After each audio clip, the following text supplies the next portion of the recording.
السلام عليكم. بأقل إمكانيات وأقل تكاليف هنعمل القرص الفلاحي الطرية بطريقة مختلفة عن أي طريقة جربتوها قبل كده. هتطلعها طرية من فوق ومن تحت وهشة زي القرص. وإذا كنتم مبتدئين الطريقة دي المناسبة ليكم. يلا نسمي بسم الله ونبدأ على طول.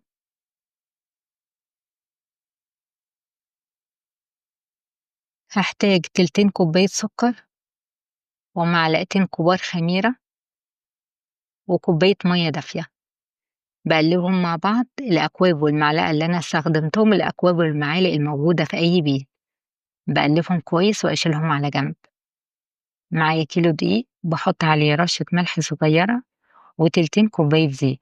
ممكن تستخدموا خليط من السمنة والزيت بس احنا قلنا هنعمله بأقل تكاليف. وبحط الخميرة بعد ما اتأكدت انها نشطة وبعجن. معايا كوباية مية دافية، ما بزودش كمية المية كلها مرة واحدة، بزود لما العجينة تحتاج، علشان ممكن ما تحتاجش كمية المية كلها أو ممكن تحتاج مية أكتر.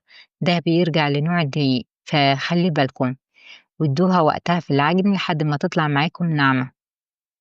وبحطها على الرخامة وبفردها فرد بسيط وبغطيها ترتاح 10 دقايق. وبقطعها بالسكينة أو بالقطاعة حسب الحجم اللي تحبوه. قطعتها 20 قطعة حجمهم كبير شوية. باخد قطعة وبضغط عليها ضغطتين وبلم الأطراف بلمها بالشكل ده. وفي نفس الوقت بكون مغطية العجين علشان ما تعملش قشرة من فوق. وبكورها علشان يطلع سطحها ناعم. تعالوا نعملها من غير رخامة. باخد قطعة وباضغط عليها ضغطتين وبالم الأطراف بالشكل ده. بالمها لحد ما أتأكد إنها قفلت كويس. وبرصهم في الصواني وأخليهم بعاد عن بعض بعد ما تمسحوا الصواني مسحة زيت خفيفة. وأسيبهم 10 دقايق ليها علشان لما أجي أضغط بإيدي ما تقاومنيش ويبقى شكلهم حلو. وباضغط بإيدي بس ما برققهاش. بتبقى سمكها من سنتي لسنتي ونص. وبغطيهم وأسيبهم لحد ما يخمروا وحجمهم يزيد. فسيبوهم ياخدوا الوقت اللي هياخدوه. وبدخلهم فرن متسخن على درجة حرارة 200 في الرف اللي تحت. بتقعد ربع ساعة أو تلت ساعة. وبعد ربع ساعة بختبرها وببص عليها، إذا أخدت لون ذهبي من تحت بفتح لها الشواية إذا احتاجت. وخلي عينكم عليها.